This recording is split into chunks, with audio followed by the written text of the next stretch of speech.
Hey guys, what's going on? This is VT, and today I wanted to just take a minute and sort of just talk, to be honest, about Monster Hunter, which I could do for hours, but I'm not going to because obviously you don't want to listen to me talk for hours. I don't want to talk for hours in this hot-ass room, so we're going to try and keep it short. But there's really one topic I wanted to discuss today, and that is Talismans in Monster Hunter. And Talismans sort of kind of caught me off guard when they first came around. It was a third generation, I think, that they originated in, and I understand why they put them in. They put the Talismans in to add a little bit of individuality, a little bit of RNG, a little bit of mix into the Monster Hunter system, into the formula that they had. And I get it, it makes sense. It adds a little bit of adventure to it, a little bit of, like I said, individuality to every individual hunter. They kind of get these talismans, they get this feeling, oh, I have got this great talisman no one else has. This is awesome. I can really use this. But at the same time, they sort of created this uneven playing field. And to me, with a game so much about skill as Monster Hunter is, that just doesn't really seem right, I guess. It's never really settled with me that well. And here's why, because I don't know if you know this, but in the past, and generations may be different, but in the past, everyone has their own sort of charm table. Or charm and talisman. I'm going to be using them interchangeably throughout all this. So charm equals talisman, talisman equals charm, whatever. Everyone has their own individual charm table. So there's so many charm tables out there. Each person, when you create a new character, is essentially assigned one of those charm tables. And that means that you have so many charms that are shared throughout all the different tables. But then there are some that are specific to only certain tables. So you might get a charm or talisman that someone else might never be able to get.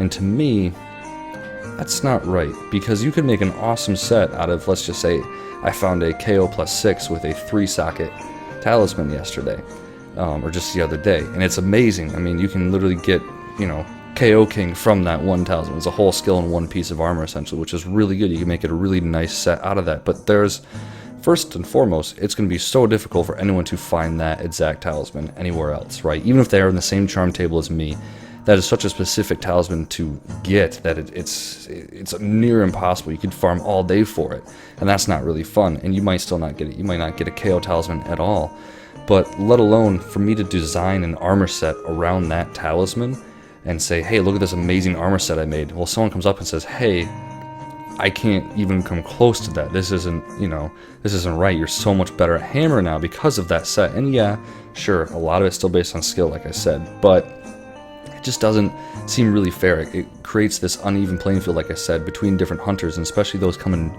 new into the series. That doesn't settle well with me. And so for that reason, and pretty much that reason alone, because like I said, I do understand of why they're introducing and why they're keeping this talisman system. It is kind of fun to find that really powerful one, design an armor set around it, and then use it. But back in the day, even in Unite, first generations, we didn't have that sort of thing. So when someone made a custom armor set, anyone could use it, and it was nice. It was fun. It created this huge community of, okay, well, I designed this armor set here. Try it out, see what you think. And now we don't really have that, because it's like, well, I made this armor set, but you're gonna need this talisman specifically to make it, and it's gonna be something ridiculous, something that no one else could ever think of getting or hope to getting, like specifically a stamina drain plus 4, KO plus 5 with one slot. Like, how often do you stumble across that? You're gonna come across something close, maybe, but that might even not work.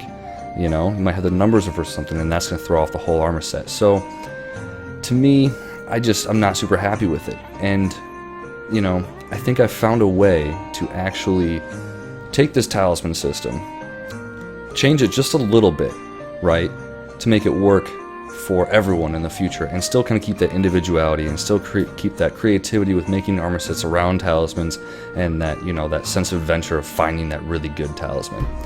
So I'd like to share that with you, but before we get into it, let's talk a little bit more about the talisman system and how it sort of works and fails, even more than what I just said. So, like I said, we've pretty much covered most of it already. The talismans, if you find them, farming them can take a while, but, it's part of the endgame thing, I guess. You do get them pretty regularly from high rank monsters and stuff, and the game does slowly progress you into more powerful talismans, which makes sense. You're not getting the super powerful stuff right away, which is good. I do like the system they have in place about how you find talismans. You have to essentially mine them or get them from different quests, and you're rewarded by doing more quests, and you get a few of them. You get them pretty frequently, honestly, so they're also a good source of income. So I don't really think the problem is how you find them.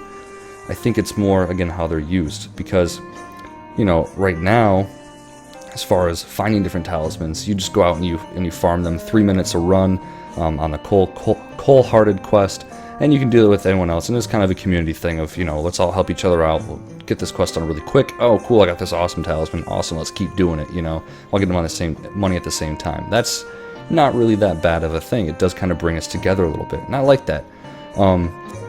But when you get them, again, it's pretty much all RNG. And in a game like Monster Hunter's never really had RNG. You may think it does, but really, if you look at the breakdown of all the item drops you're going to get and item carves and whatnot and rewards, you can manipulate all those with different skills by capturing, you know, making sure you cut the tail every time, break the wings, and capturing to get those plates and rubies. It's all statistics. It's not really RNG in the sense that charm farming and talisman farming really kind of is. And then they take it one step further and they say, well, you didn't like the talismans that you have. Well, just hoard a bunch of them. Give us more of your currency and resources for other materials, for weapons and armor, and you get another chance at that RNG. So you turn in 3, you get 1, or whatever it is, essentially. And I haven't even done it in Generations because it's such a waste. You're using Hyper Hunter tickets, whatever they're called, Hyper tickets, and more currency, and it just seems pointless to try getting RNG when you can just go out and farm them in a quest. So the melding process isn't even that good. It really isn't, you know? And just having to unlock it later on and do some random quests to get it is sort of a pain in the ass as well. So I don't think the melding system really works. I don't like it. You know, it's just kind of a slap in the face. It's like you go to order fast food and it's like, all right, pick 1 through 10. 7. Cool, you get this. Well, I don't want that. Well, go around, buy 2 more meals, come back, and you have another chance of picking 1 through 10. Well, what the hell? You know, I mean, chances are 1 through 10 is great. You have a good chance of getting that number 3 that you want. But if it's, you know, 1 through 264, which is probably close to how many different talismans there are in a single table for one skill you're looking for, maybe, who knows?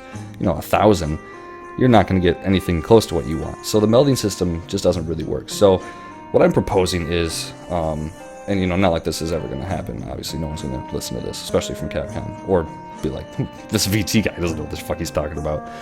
But, you know, it'd be kind of cool if for somehow this got through. Keep everything the same as far as finding talismans, right? You find them in quests, you find them mining. I think that works really well. I think, like I said before, you have plenty of opportunities for them. You can get them on your own. You know, it's not that bad of a problem. It does bring us a little bit together, which is kind of nice. But remove the melding system completely, and remove the charm table system completely. Put us all in the same playing field. If I can get a KO plus 6 with 3 slots, so should my friend. So should his friend, and so should his friend. We should all be on the same playing field, all give the same opportunities to succeed as hunters, right? And here's where it's going to get really different. Let us see all the different charms that are available. Make a new vendor, you know, call him the talisman guy. Come back to me, it'll get better. And let us look at all the different options we have, okay? So you start with HR1, you unlock the bishop talismans, or whatever they are, you know, the white and the blues. Get to HR2, you unlock greens. HR3, you unlock the yellow talismans, or however order they go. Greens are later, whatever. So as you progress HR up, you get the access to more of these talismans just to look at them. You don't, you know, you can't buy them or anything. You just look to see what type of talismans are available. And then, when you get to a certain point, and it might be from the very beginning, that's fine. Trying to get those early on talismans you can to make early on sets, which is pretty fantastic, very ambitious. Let us submit talismans, sort of like the melding process, extra talismans that we have, to earn those other talismans. So, for instance, if we have a sharpness plus 4 2-socket talisman that you want, right? That's the set. That's the talisman we need for a certain set. Let us turn in different talismans with those sort of attributes to earn it. So you have 2 talismans with 2 single slots. Turn those both in towards the 2-socket, or just a single talisman that you don't want with 2 sockets in it. Let us turn that in towards making that sharpness plus 4 2 sockets. Then take other talismans that have sharpness skill in it. Say you have a talisman with sharpness +2, you know, maestro -10. Well, I don't want to use that ever. Let me turn that in towards this talisman. Great, I've got 2 out of the 4 points I need for sharpness to earn that talisman. And then you can buy it, or, you know, that just is enough to get it, right? Because theoretically, you're turning in money as well. You could have sold those talismans instead of just turning them in. And in this way, I mean, there's going to be so many different talismans out there, so many different combinations. You wouldn't really know what to make unless you were looking for something specific. But it lets you get what you need, what you want for a specific set. And so everyone is sort of back on that playing field. Now, here's the other problem with this, though. There does make a new problem. Well, you know, you say, VT, I've been playing this game, you know, I'm HR 100 something in Monster Hunter Generations. I've never gotten a sharpness talisman. It just doesn't drop for me. The RNG is just, it's a cruel mistress. Yeah, that sucks. So, this is require some, you know, a little bit of flexing on there. Take certain skills, similar skills, such as sharpness, fencing, handicraft, right? Those are all sort of in the same pocket. You know, they go towards Blade Master, difficult to get, you know, difficult to sock it in, with the exception of handicraft, by the way. Whose idea was it to make handicraft and loading so goddamn difficult to sock it in? I don't know when that happened, but whose idea it was, but it was a really stupid idea, because it's a pain in the ass, and it's, you know, sometimes it's not even that great. You just change it back, damn it. Sharpness +2 as well. Whatever. Sharpness +1 is basically just razor sharp anyway. Whole thing pisses me off. That and loading. Doesn't make any sense. But, back to the point at hand. Take sharpness, fencing, and razor sharp, right? Handicraft, fencing, razor sharp, sharpness. And let them all contribute to the same sort of thing. So if you have, you know, for some reason, a bunch of handicraft talismans, well, I don't need all of these. Let me add 4 handicraft +1 talismans to that sharpness +4 talisman to let me get it that way. That way, it still kind of limits you to the same sort of skills that you're looking for. But, you know, it allows for just a little bit of flexibility, and even really not that much, because again, a lot of those skills that are very similar are going to be just as rare. Obviously, you need to keep the skills in the rare. You're not going to have grinder, speed sharpener be able to get contributed, you know, towards sharpness. Although it wouldn't be that bad, because I don't think I've ever gotten a speed sharpener talisman. So, you know, who knows? But keep the rarity the same, keep the skills sort of in the same little pocket. You all have these different pockets that they would make, and let us essentially create our own talismans to match what someone else has figured out. And obviously, yeah, you say, well, everyone's just going to be going for the most amazing talismans. You know, they're going to want the handicraft +5 with 3 slots. Well, of course they are. That's what we're doing right now. We're just spending a fuck ton of time going mining in the damn volcano for coal and bringing it back and hoping to God we get something we can use. At least this is a better, like, use of our time, so that we can go out and fight monsters, which is the whole point of the game, as opposed to just mining coals and dodging Rajangs, right? And I think that would work. I think that whole system, being able to see what talismans we have available for everyone, and being able to make specifically what we're looking for. Like, if you design a huge set, but I need this talisman, well, let me see if it's even possible. It's not possible. Okay, I gotta work it out a little bit, right? But then this talisman would work, and I just need to find all the stuff to make that. And you wouldn't be able to, it wouldn't be a fast process. You would still have to farm a little bit to get those different talismans, but the flexibility within it, using the similar skills, might let us, you know, find a really good balance between that individuality and that group togetherness, and developing new armor sets and that creativity that I think that the developers are really pushing for. So that's my thought. That's really all I have to say on it. So I hope you enjoyed the videos in the background. Hope you enjoyed this talk. You know, let me know what you think about it in the comments. And if you enjoyed this, leave a like down below. You know, I always appreciate good discussion on Monster Hunter. So until next time, I'm VT, and take it easy, guys.